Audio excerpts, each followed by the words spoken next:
यीशु को ग्रहण करने से काम नहीं चलेगा।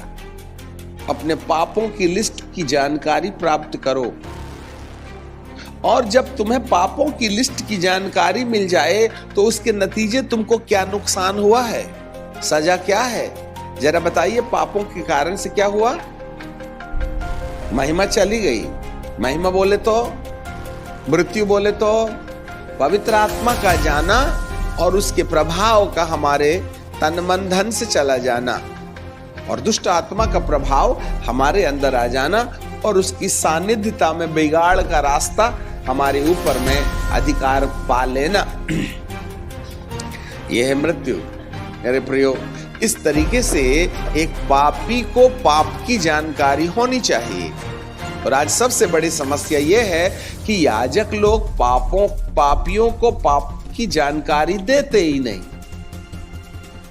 चलेगा बीवी के साथ पड़ोसन पे भी मजाक चलेगा, बीड़ी भी चलेगी, बॉयफ्रेंड भी चलेगा। आज ऐसे ऐसे चर्च है, लड़का लड़की अपना अपना जोड़ा बना के बैठ जाते हैं और वचन सुनते सुनते हाथ भी दबाते हैं और थोड़ा सा ऐसा भी कर लेते हैं, मुंह में मुंह डाल लेते हैं। पादरी भी कहता है कोई बात नहीं, पूरा मजा लीजिए, पर चंदा जरूर डालना। अमेरिका देश में ऐसे ऐसे चर्च हैं जहां एक दूसरे के ऊपर हाथ रख के लोग चर्च में ही चूम लेते हैं। उनको जरा भी तमीज नहीं है कि परमेश्वर के सामने बैठे हैं ये लोग। और ऐसे चर्च में भीड़ बहुत होती है, और सबसे धनी चर्च होता है वो, क्योंकि पाप करने वाले दिल खोल करके पाप करते हैं और दिल खोल के दान भी देते हैं। सॉरी टू से, आज पाप की जानकारी देने वाले महंत धरती पर नहीं रह गए। यही कारण है कलीसिया को पाप की जानकारी नहीं है। और जब हमें पाप की ही जानकारी नहीं होगी तो पश्चाताप का सवाल ही नहीं उठता है। और प्रभु यीशु मसीह ने कहा था, मन फिराओ और लौट आओ, परमेश्वर का और स्वर्ग का राज्य निकट आ गया है। आज पश्चाताप तो धरती पर ऐसा गायब हो गया है जिसके बारे में कहा ही नहीं जा सकता है।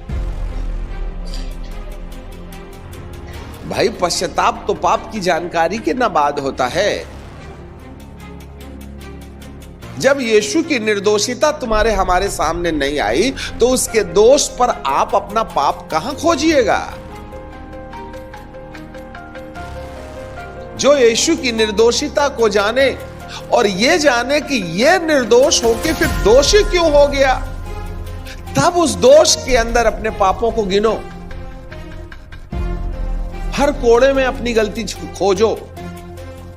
कितने मोबाइल चोरे थे, कितनी चप्पलें ले गए थे, कितनी बिटियाओं को तुमने बर्बाद किया है, कितनी गर्लफ्रेंड बना के उनको ना मैला करके छोड़ दिया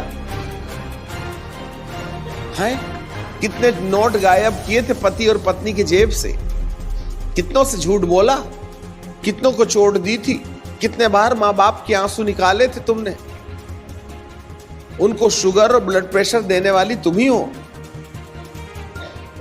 कबूतर की समन पाल के रखा था बेटा तुमको, मोहल्ले वाले ने सीटी मारा तो बाप की छाती पर पैर रख कर के उसके सारे सपनों को मट्टी में डाल के उसके साथ फुर्र से उड़ गई तुम। इस गुनाह को याद करो। ये लव मैरिज नहीं चलेगा मेरे प्रभु के राज्य में, सेटल मैरिज चाहिएगा। कौन बोलेगा? कॉलेज के बहाने जाते हो, इश्क फरमाते हो, कौन सच्चाई बताएगा? उसको ढूंढो वहां पर।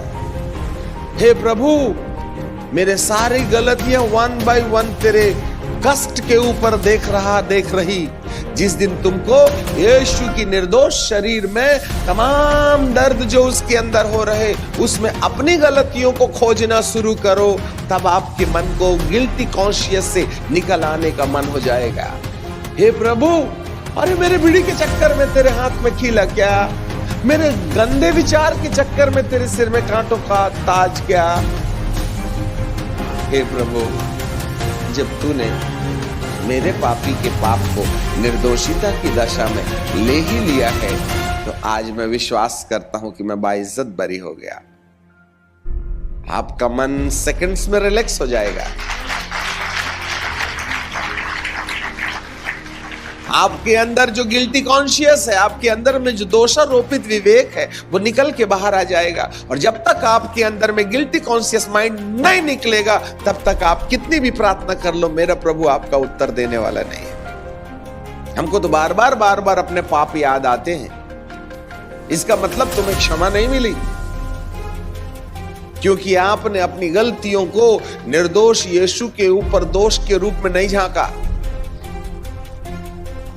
तब जब आप एक एक गलती का अंगीकार कर चुके, तब कहें मेरे दिल में आ जा, तब प्रभु कहेंगे क्षमा पहले, दिल में आने का कार्यक्रम बाद में। क्षमा ही नहीं मिली तो आके क्या करूंगा? ऑलरेडी मेरे बैठने की जगह में बिल्ली की चिचरी है, मैं नहीं बैठता, उससे मेरा गाउन खराब हो जाएगा। अरे वीडियो मसीह हो, अपने दिल में यीशु को पुकारोगे, तुम्हारे गंदे सिंहासन में बैठेगा क्या?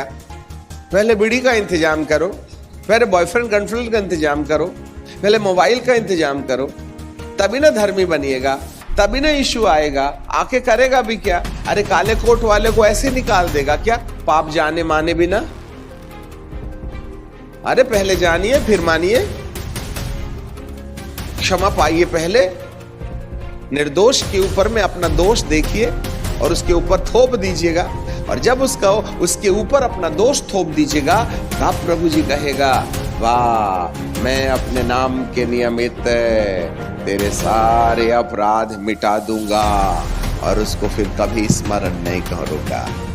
जा तू धर्मी बन गया। और जब हम धर्मी बन जाएंगे, तब कहिएगा यीशु अब तो बन गया ना मैं धर्मी। हाँ, तेरा नाम काट दिया मैंने पाप की लिस्ट से, धर्मियों की लिस्ट में दे दिया। अच्छा ठीक है, अब तो आ सकते हो ना? जरूर आऊंगा, अच्छा लगेगा तेरे साथ आने।